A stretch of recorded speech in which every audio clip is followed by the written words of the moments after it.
keistimewaan surah Al-Mulk, di mana Rasulullah Muhammad SAW telah bersabda, "Inna surah minal Qur'an thalathuna ayah, syafa'at li rajul hatta ghufira lahu, wa hiya surah tabarakalladzi biyadihil mulk."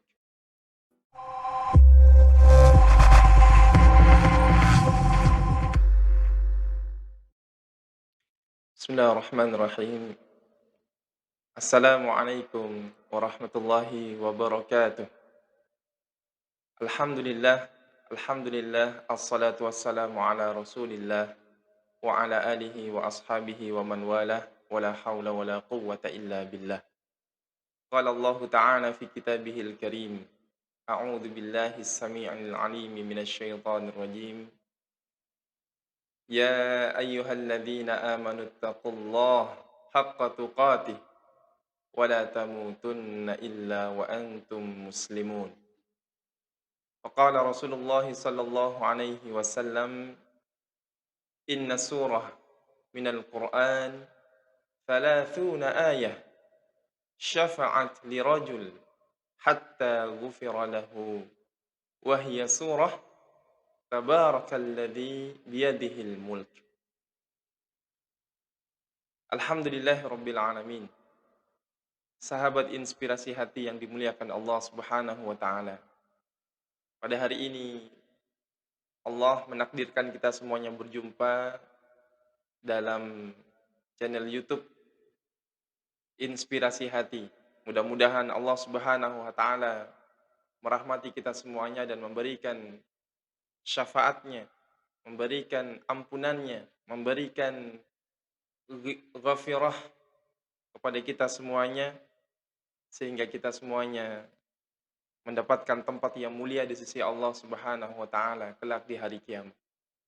Kita sampaikan salawat dan salam kepada Rasulullah Muhammad sallallahu alaihi wasallam, dan kita berharap dengan penuh harapan kepada Allah Subhanahu wa taala agar diizinkan mendapatkan syafaat dari baginda Rasulullah Muhammad sallallahu alaihi wasallam kelak di hari kiamat. Para sahabat inspirasi hati yang dimuliakan Allah Subhanahu wa taala. Alhamdulillahirabbil alamin. Kita diberikan kesehatan oleh Allah Subhanahu wa taala, diberikan kesempatan oleh Allah Subhanahu wa taala agar supaya kita bisa memanfaatkannya sebaik mungkin dalam koridor ketakwaan kepada Allah Subhanahu wa taala.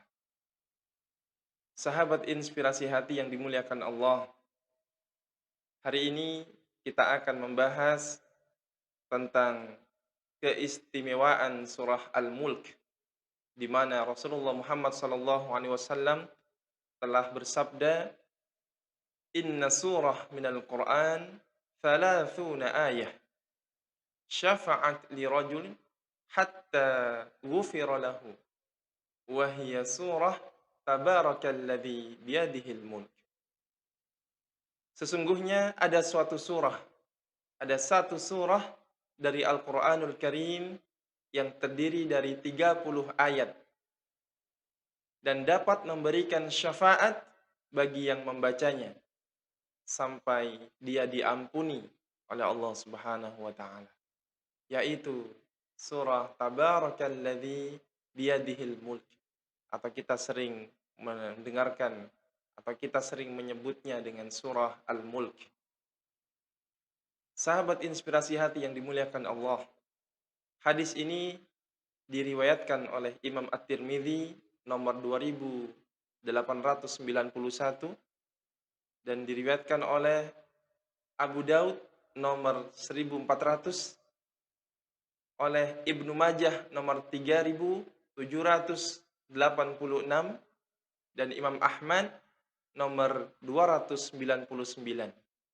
Imam At-Tirmidzi rahimahullahu taala menilai hadis ini hasan, dan Syekh Al-Albani dalam Sahih Al-Jami' menilai bahwa hadis ini sahih, dan juga Ibnu Taimiyah rahimahullahu taala dalam Al-Majmu' Al-Fatawa mengatakan bahwa hadis ini sahih, dan juga disebutkan oleh Al-Imam Muhammad bin Ali Asy-Syaukani rahimahullahu taala dalam Nailul Autar juga mengatakan hadis ini hadis sahih.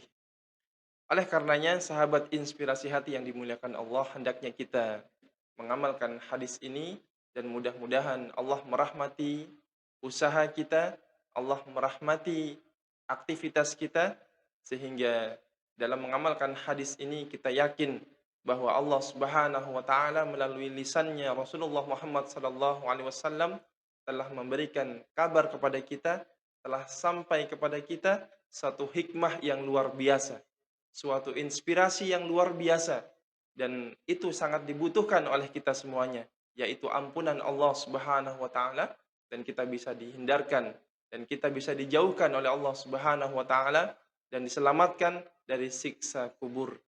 Tentu saja kita sangat mengharapkan hal itu. Tentu saja kita sangat takut terhadap siksa kubur yang sangat mengerikan. Dalam hadis sahih banyak kengerian-kengerian atau siksaan-siksaan yang akan didapatkan oleh seseorang karena dosa-dosanya disiksa dalam kubur. Nauzubillahi min dzalik.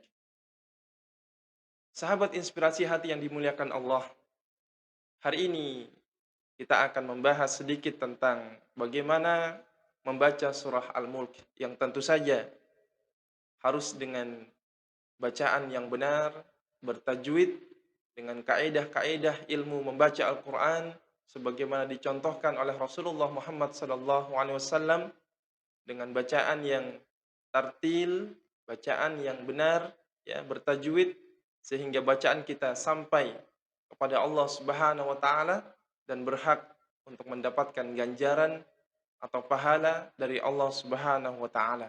Tentu saja kita harus melaksanakannya. Kita harus membacanya dengan penuh keikhlasan untuk meraih ridha Allah Subhanahu wa taala dan memperoleh keutamaannya yang telah disampaikan oleh baginda Rasulullah Muhammad sallallahu alaihi wasallam dalam bentuk pertolongan atau hindaran dijauhkan oleh Allah Subhanahu wa taala dari siksa kubur. Amin ya rabbal alamin.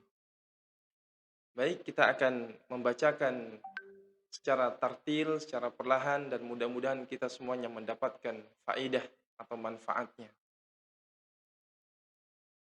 A'udzu billahi minasy syaithanir rajim. Bismillahirrahmanirrahim.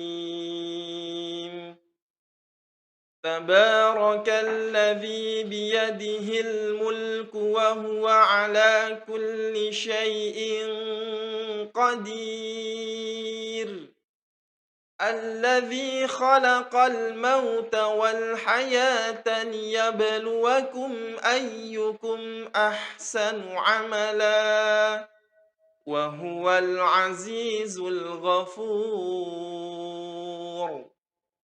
الذي خلق سبع سماوات طباقا ما ترى في خلق الرحمن من تفاوت فارجع البصر هل ترى من فطور ثم ارجع البصر كرتين ينقلب إليك البصر خاسئا وهو حسير ولقد زينا السماء الدنيا بمصابيح وجعلناها رجوما للشياطين وأعتدنا لهم عذاب السعير وللذين كفروا بربهم عذاب جهنم وبئس المصير إذا ألقوا فيها سمعوا لها شهيقا وهي تفور تكاد تميز من الغيظ كلما ألقي فيها فوج سألهم خزنتها ألم يأتكم نذير قالوا بلى قد جاءنا نذير فكذبنا وقلنا ما نزل الله من شيء إن أنتم إلا في ضلال كبير وقالوا لو كنا نسمع أو نعقل ما كنا في أصحاب السعير فاعترفوا بذنبهم فسحقا لأصحاب السعير إن الذين يخشون ربهم بالغيب لهم مغفرة وأجر كبير وأسروا قولكم أو اجهروا به إنه عليم بذات الصدور ألا يعلم من خلق وهو اللطيف الخبير هو الذي جعل لكم الأرض ذلولا فامشوا في مناكبها وكلوا من رزقه وإليه النشور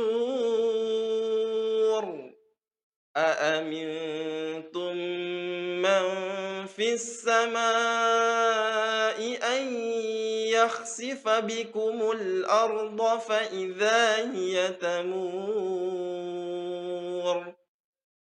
أم أمنتم من في السماء أن يرسل عليكم حاصبا فستعلمون كيف نذير ولقد كذب الذين من قبلهم فكيف كان نكير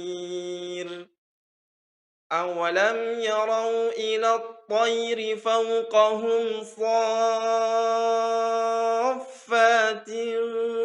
ويقبضن ما يمسكهن إلا الرحمن إنه بكل شيء بصير أمن هذا الذي هو جند لكم ينصركم من دون الرحمن إن الكافرون إلا في غرور أمن هذا الذي يرزقكم إن أمسك رزقه بل لجوا في عتو ونفور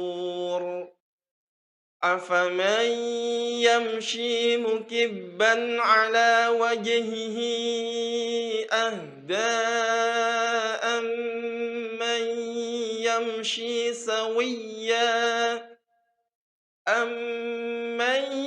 يمشي سويا على صراط مستقيم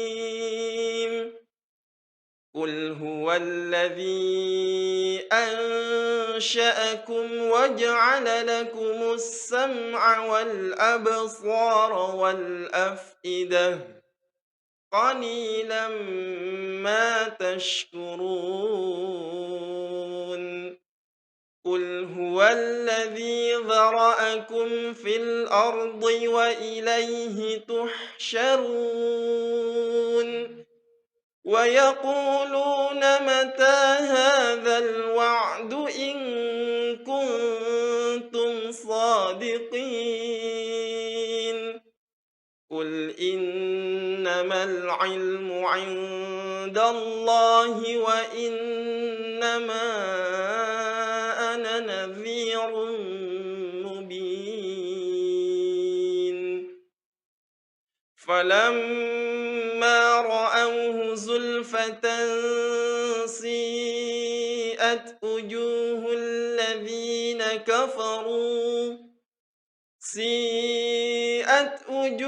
الذين كفروا وقيل هذا الذي كنتم به تدعون قل أرأيتم إن أهلكني الله ومن معي أو رحمنا فمن يجير